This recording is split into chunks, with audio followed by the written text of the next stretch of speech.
unaitwa anza na Bwana, nenda na Bwana, maliza na Bwana. Bwana Yesu apewe sifa. Ona ujumbe ambao Bwana amenipa jioni ya leo.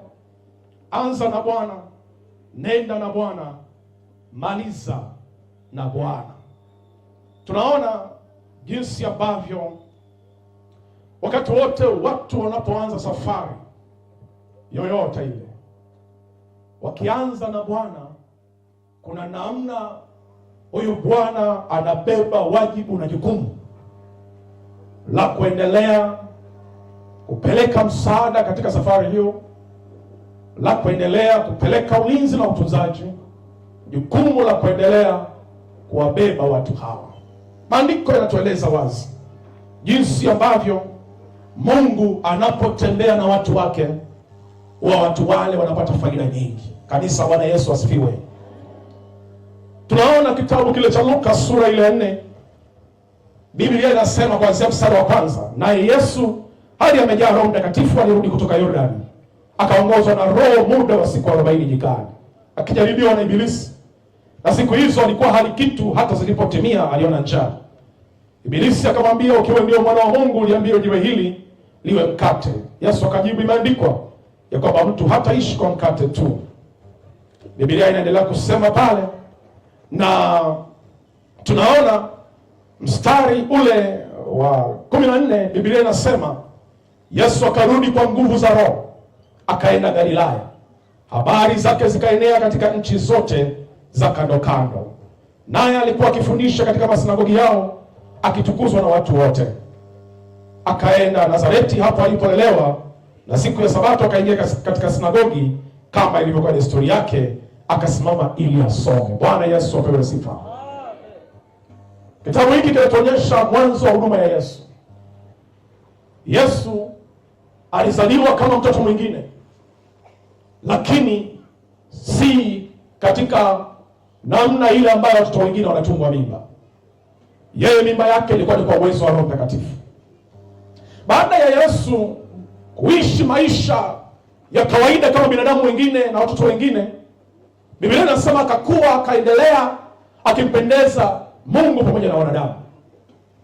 Alipofikisha umri wa miaka 30, mtu mzima sasa, Biblia inasema ya kwamba huyu Yesu alikwenda Yordani ili abatizwe na Yohana. Na baada ya kubatizwa ndipo tunakutana na habari hii kwamba Yesu akiwa amejaa Roho Mtakatifu, alirudi kutoka Yordani, akaongozwa na Roho muda wa siku 40 nyikani. Nini kinafanyika hapa? Yesu anapelekwa nyikani, mahali pa utulivu, mahali pa maombi, ili akaanze safari ya huduma yake pamoja na Bwana. Kwa hiyo Roho alipomuongoza kule, Biblia inatuambia alikaa katika maombi ya siku 40. Na adui alikuja akamjaribu mara 3. Na Biblia inasema ule mstari wa 13, basi alipomaliza kila jaribu, Ibilisi akamwacha, akaenda zake kwa muda. Na ndipo Yesu, Biblia inasema mstari wa 14, akarudi kwa nguvu za Roho Mtakatifu, akaenda Galilaya. Habari zake zikaenea katika nchi zote za kando kando. Kwa tunaona kabla aanze huduma, alitaka aanze na Bwana. Jamani, amina. Kabla hujaanza kitu chochote, hujaanza mwaka, hujaanza biashara, hujaanza kazi, hujaanza siku, hakikisha ya kwamba unaanza na Bwana, kwa sababu unamhitaji Mungu kuliko hata unavyokihitaji hicho kitu chenyewe. Bwana Yesu apewe sifa. Kama Yesu mwenyewe anatupa mfano, hakuanza huduma mpaka alipokwenda kukaa na Baba siku 40. Sisi tunapaswa kufanya zaidi. Kabla ya kuanza lolote, ni lazima tukubali kuanza na Bwana. Bwana Yesu apewe sifa sana. Lakini tunaona kitabu kile cha Matendo ya Mitume sura ile ya kwanza, mstari wa 4 na wa 8. Matendo ya Mitume sura ya kwanza, mstari wa 4 na wa 8. Biblia inasema hata alipokuwa amekutana nao, aliwaagiza wasitoke Yerusalemu, bali waingoje ahadi ya Baba ambayo mlisikia habari zake kwangu. Mstari wa 8, lakini mtapokea nguvu akisha kuajilia juu yenu Roho Mtakatifu, nanyi mtakuwa mashahidi wangu katika Yerusalemu na katika Uyahudi wote na Samaria na hata mwisho wa nchi. Ukisoma mstari katikati hapo, utaona Yesu aliwapa agizo la kutotoka Yerusalemu mpaka wavikwe uweza kutoka juu, mpaka wapate namna ya kuondoka na Baba, wasiende peke yao. Na huu ulikuwa ni mwanzo wa huduma ya wanafunzi hawa. Wamekaa shuleni kwa Yesu miaka 3.5. Yesu amekufa, hapa amefufuka, ndipo akakutana nao. Akawaambia, ninataka mwende kajenge kanisa.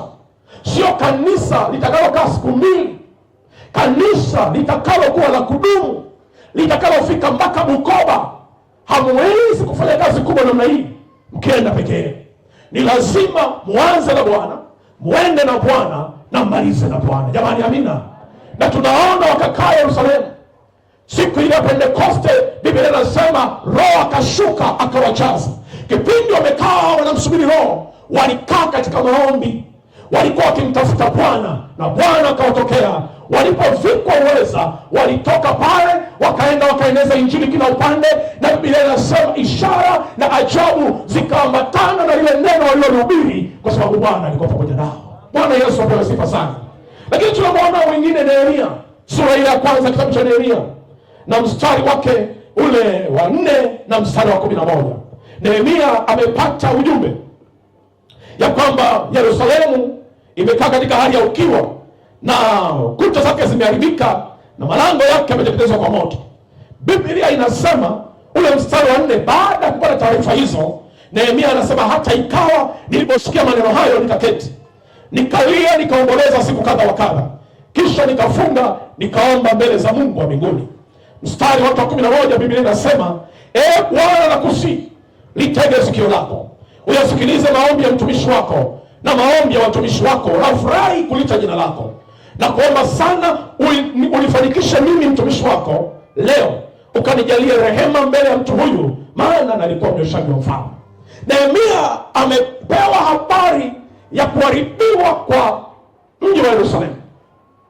Ni sawasawa, unajua ile picha ya ukuta wa Yerusalemu ulioanguka ni picha ya kanisa lililoharibika, ni picha ya kanisa ambayo limepoteza kuta.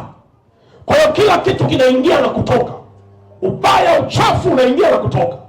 Kwa hiyo ile ilikuwa ni prophetic sign, yani ni alama ya kinabii inayoonyesha kwa habari ya kuanguka kwa ile namna ya ibada, ya kuanguka kwa ule uchaji na ibada katika mji wa Yerusalemu. Nehemia anapata mzigo ndani yake wa kwenda kujenga kuta zilizobomoka. Anaanzaje kuifanya kazi hii? Kazi takatifu, kazi tukufu, kazi ambayo ina upinzani. Nehemia anaanza na maombi. Biblia inasema akamtafuta Bwana, akaomba na kuomboleza siku kadha wa kadha.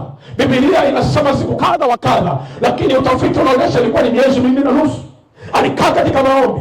Baada ya kumwita Bwana, tunaona anahitimisha hapa mstari wa 11, anasema nakusihi, tege sikio lako uyasikilize maombi ya mtumishi wako. Kwa hiyo tunaona kabla hajachukua hatua yoyote, hata hajaomba kibali kwa mfalme, hata hajainua mguu, Nehemia anaingia chimbo.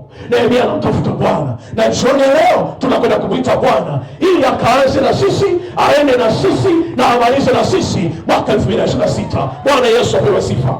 Na mtu mwingine wa mwisho anaitwa Eliezeri. Kitabu kile cha Mwanzo sura 24 na mstari wa 12 hata wa 15. Mwanzo 24 mstari wa 12 mpaka 15. Biblia inasema, naye akasema, Bwana Mungu wa bwana wangu Ibrahimu, na kuomba mambo yangu yajalie yawe heri leo, ukamfadhili bwana wangu Ibrahimu. Tazama, nimesimama karibu na kisima cha maji, na binti za watu wa mjini wanatoka kuteka maji. Basi na iwe hivi, yule msichana nitakayemwambia toa mtungi wako na kuomba ninywe, naye akasema unywe, nami nitawanywesha na ngamia zako pia. Basi huyu na awe ndiye uliyemchagulia mtumishi wako Isaka. Kwa hayo nitajua ya kuwa umemfadhili bwana wangu. Ikawa kabla hajaisha kunena, tazama, Rebeka anatokea, binti wa Bethueli mwana wa Milka, mkewe Nahori, ndugu wa Ibrahimu, naye ana mtungi begani pake. Bwana Yesu apewe sifa. Huyu Eliezeri alikuwa ni mtumishi wa Ibrahimu. Ibrahimu alimtuma akamtafutie mwanaye Isaka mke kwa ndugu zake. Alielekezwa mahali pa kwenda, alielekezwa familia ya kwenda, alielekezwa jamii ya kwenda. Kama ni maelekezo ya kibinadamu alikuwa nayo, Lakini kama hiyo haitoshi, huyu akaza kuambiwa, akachanganya na za kwake. Alipoanza safari, akaenda akatulia mahali, akasema, mzee Ibrahimu kweli amenielekeza, lakini nataka Bwana ndiye anipatie mke kwa ajili ya Isaka. Bwana Yesu apewe sifa. Kwa tunaona hapa, alipotoka na wale ngamia, akapaza sauti, akamwita Bwana, akaomba Mungu amuongoze, na akaweka ishara ambayo hiyo ikitimia atajua ni Bwana amempatia Isaka mke. Ilikuwa ni rahisi ya kwenda bila kufanya hayo. Ilikuwa ni rahisi kwenda bila kuomba. Kwanza mke hakuwa wa kwake, lakini aliona ya kwamba siwezi kuanza safari peke yangu. Wako watu wanaanza mambo peke yao, na wakifika njiani mambo yakigeuka, ndio wanakumbuka ya kwamba kuna Mungu. Naomba mtu huyo asio wewe, Bwana akujalie unapoanza chochote, anza na Bwana, nenda na Bwana, maliza na Bwana, na utaona ushindi kwenye maisha yako. Wapenda, Bwana Yesu apewe sifa. Taka niseme na wewe kwa uchache faida za kuanza na Bwana, kwenda na Bwana na kumaliza na Bwana. Faida yake ni nini? Namba moja, unapokwenda na Bwana, Bwana atakupa kibali. Bwana atakupa kibali. Tunaona Nehemia sura ya 2 na mstari wake ule wa 4 mpaka ule wa 5. Nehemia baada ya kuomba maombi yale, sura ya 2 tunaanza kuona matokeo.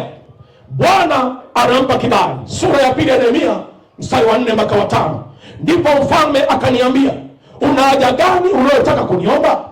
Basi nikamwomba Mungu wa mbinguni, nikamwambia mfalme. Mfalme akiona vema, na ikiwa mimi mtumishi wako nimepata kibali machoni pako, tafadhali unipeleke mpaka Yuda, niuende mji wa makaburi ya baba zangu nipate kujenga. Tunaona huko mbele mfalme akaridhia ombi la Nehemia. Nehemia akapata kibali kwa mfalme. Mfalme akampeleka mpaka Yuda, akampa na mahitaji aliyokuwa anahitaji. Nehemia akaenda. Kibali kile kilitoka wapi? Kibali kile kilitoka magotini, kwa sababu Nehemia aliamua kutembea na Bwana. Na wewe amua mwaka 2026 kutembea na Bwana, na Bwana ataachilia kibali kisicho cha kawaida. Utakwenda maeneo ambayo hukustahili kwenda, utakamata vitu ambayo hukustahili kukamata, utapewa heshima ambayo hukustahili kupewa. Milango itakufungukia hata kama ilifungwa kwa wengine, kwako itaachwa wazi, kwa sababu umeamua kwenda na Bwana. Haleluya, haleluya. Jambo la pili, faida ya pili ni upaji wa kimungu. Mtu yeyote anayeamua kwenda na Bwana, Mungu anaamua kuwa supplier wa mahitaji yake. Mungu anampa mahitaji huyu mtu. 2026 imeanza, mambo ni mengi ndani ya church.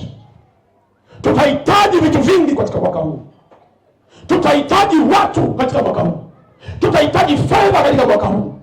Tutahitaji afya katika mwaka huu. Tutahitaji vitu mbalimbali, linzi la kila kitu. Nani atakupatia hivyo vitu kama ulianza safari peke yako? Tunaona kitabu cha Nehemia sura ya 2 mstari wa 7 mpaka wa 8.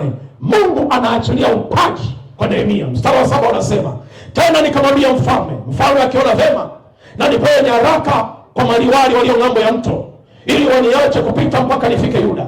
Nipewe na waraka wa Asafu mwenye kuutunza mwito wa ufalme, ili anipe miti ya kufanyizia boriti kwa malango ya ngome ya nyumba, na kwa ukuta wa mji, na kwa nyumba ile nitakayoingia mimi. Naye mfalme akanipa kama mkono mwema wa Mungu wangu ulivyokuwa juu yangu. Bwana Yesu apewe sifa. Jambo la tatu linalotokea, nakimbizana na muda kidogo. Jambo la tatu linalotokea unapoamua kwenda na Bwana ni ulinzi wa Bwana unakwenda pamoja nawe. Taka nikwambie mpendwa mwana BSC, taka nikwambie mpendwa unayenisikiliza popote, ya kwamba mwaka 2026 umejaa maadui wengi njiani. Mwaka 2026 umejaa magonjwa mengi huko njiani. Mwaka 2026 umejaa hatari nyingi njiani. Unahitaji ulinzi, lakini unataka nikwambie kuna aina ya vitu huwezi kujilinda mwenyewe. Kuna aina ya vitu fedha haiwezi kukulinda. Kuna aina ya vitu hata ufahamu na maarifa ulionayo haiwezi kukulinda. Nani hapa kwa kupitia akili zake anaweza kujilinda dhidi ya majini, dhidi ya roho chafu, dhidi ya uchawi? Haiwezekani. Unamhitaji Mungu. Biblia inaeleza kitabu cha Ezra sura yake ya 8 mstari wa 22. Kitabu kile cha Ezra sura yake ya 8 na mstari wake wa 22. Biblia inasema hivi: Mstari wa 22 Biblia inasema hivi, maana naliona haya kumwomba mfalme kikosi cha askari na wapanda farasi, ili kutusaidia njiani juu ya adui njiani, ili kutusaidia juu ya adui njiani. Kwa maana tulikuwa tumesema na mfalme tukinena, mkono wa Mungu uje juu ya watu wake, juu ya watu wote wamtafutao, kuwatendea mema, bali uweza wake na ghadhabu yake ni kinyume cha wote wamwachao. Ezra akiwa amebeba kundi, wakiwa na wenyewe wanatoka uhamishoni, wanarudi Yuda, wanarudi katika nchi yao. Katika safari ile akaamuru watu wafunge na kumtafuta Bwana. Ukisoma mstari 21 utakutana hiyo habari. Akaamuru pale kwenye mto Ahava kwamba tufunge tumtafute Bwana. Baada ya hapo ndio unaona mstari 22 anasema sababu ni nini ya wao kuomba, ya wao kumtafuta Bwana, kwa sababu aliona haya kumwomba mfalme kikosi cha ulinzi njiani, na ni kwa sababu alishakuwa amejitamba kwamba Mungu huwa anakuwa pamoja na wale wamtafutao. Kwa hiyo wakaona, kwa sababu ninaona haya kumwomba mfalme na nimeshatamba Mungu wetu anaweza, basi wacha tumtegemee Mungu, wacha tumtafute Mungu, wacha tuanze na Mungu na twende na Mungu, tutamaliza na Mungu. Bwana Yesu apewe sifa. Kwa tunaona ya kwamba njiani kulikuwa na maadui. Safari ya mwaka 2026 ina maadui wengi njiani. Anza na Bwana. Bwana akienda na wewe atakusaidia, atakutetea, atakutunza, hautadhurika, na wajapoinuka maadui watapigwa mbele zako katika jina la Yesu Kristo aliye hai. Faida ya 4 na ya mwisho, unapata mwongozo wa Bwana. Unapoamua kwenda na Bwana, Bwana anaongoza hatua zako. Bwana anakuonyesha mahali pa kukanyaga. Bwana anakuonyesha nani uhusiane naye. Bwana anakuonyesha wapi uelekee. Tunaona mstari wa 21 sasa wa kitabu cha Ezra unasema, ndipo nikaamuru kufunga hapo kwenye mto Ahava, ili tupate kujinyenyekeza mbele za Mungu na kutafuta kwake njia iliyonyooka, kwa ajili yetu sisi wenyewe na kwa ajili ya watoto wetu na kwa mali yetu yote. Mstari wa 31 unasema, ndipo tukasafiri toka mto Ahava siku ya 12 ya mwezi wa kwanza, ili kwenda Yerusalemu, na mkono wa Mungu ulikuwa pamoja nasi, akatuokoa na mkono wa adui na mtu mwenye kutuvizia njiani. Bwana Yesu asifiwe. Mungu aliwapa mwelekeo. Mungu aliongoza hatua zao. Mungu aliwafikisha salama. Taka niseme na wewe mwana JCC, hauko salama kama unavyofikiria bila Mungu. Unaweza ukawa umeishi mwaka uliopita vizuri sana, umefanikisha mambo mengi sana. Taka nikwambie ni neema tu ya Bwana. Kama si Bwana usingetoboa huo mwaka.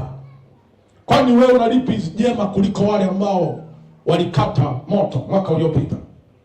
Lakini Bwana kwa namna yake na siri yake na uwezo wake alikuhifadhi. Mwaka huu tusifanye kosa la kuanza safari hii peke yetu, kwa sababu kwetu BICC leo ndio tunaanza mwaka mpya. Jamani, amina.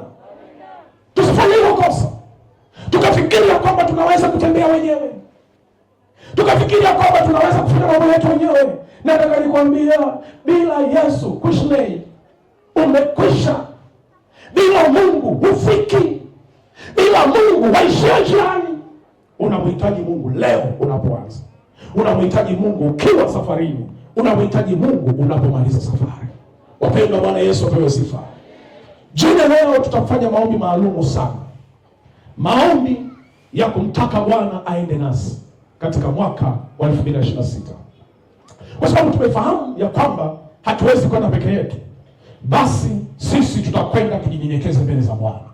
Sisi tutakwenda tumwambie Bwana tubebe, tumwambie Bwana tusaidie, tumwambie Bwana tuwezeshe. Wapendwa, amina.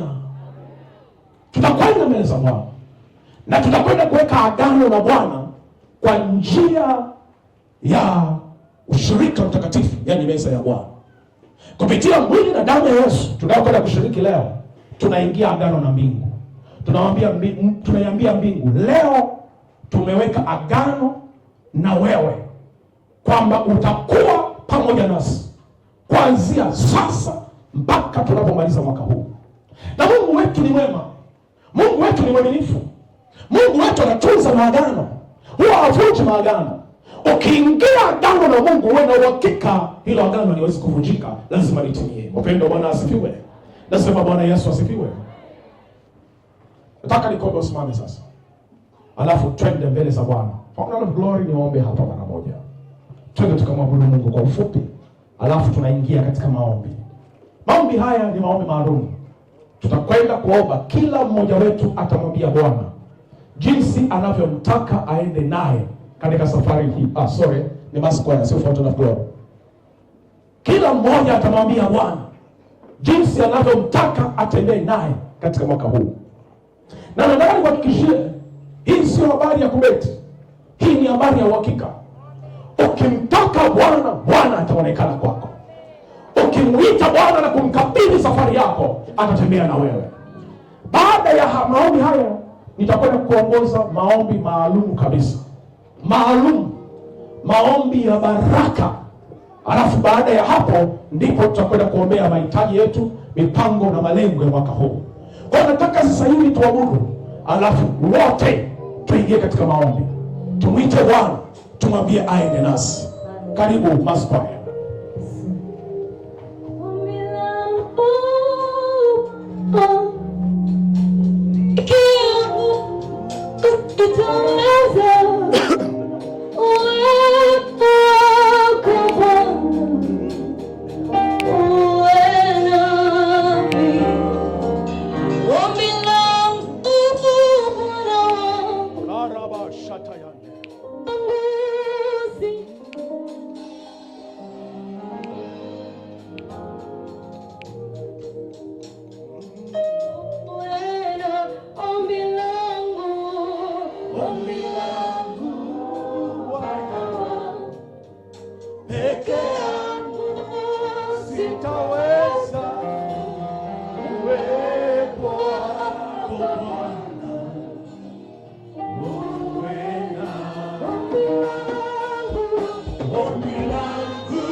Hebu sasa nenda mbele za Bwana.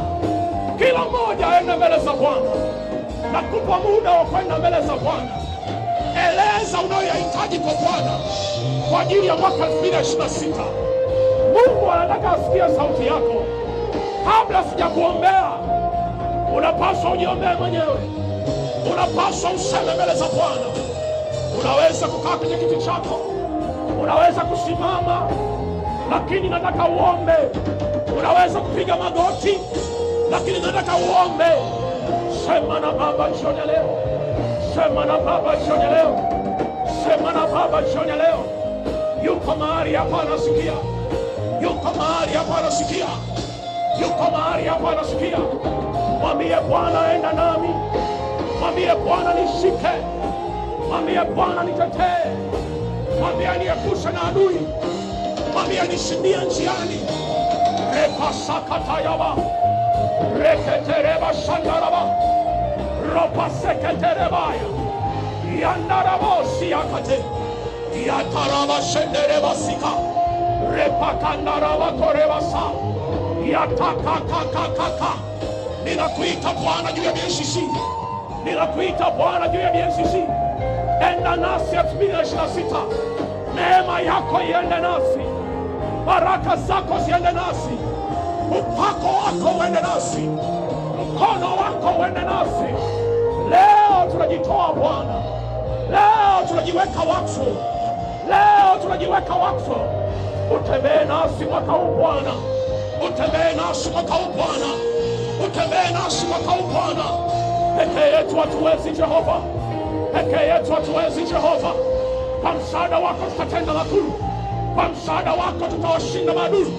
Kwa msaada wako Bwana tutafanya yaliyowashinda wenye akili. Repaseketerebaya. Nenda na familia zetu Bwana. Nenda na watoto wetu Bwana.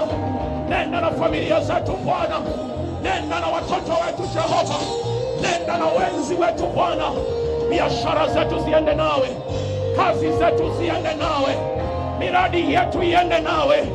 Yandaraba seketereba, yataraba yanderebosa, yetereba shandarabaka. Tunaita mbingu zishuke. Tunaita mbingu zishuke.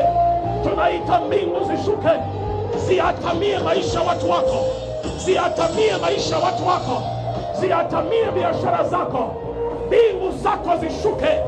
Ziatamie elimu zao. Mbingu zako zishuke. Ziatamie familia zao. Mbingu zako zishuke. Ziatamie ajira zao. Baba, fungua mbingu. Shusha mbingu zako. Tupelekee msaada Bwana kutoka patakatifu pako. Tupelekee msaada Bwana kutoka patakatifu pako.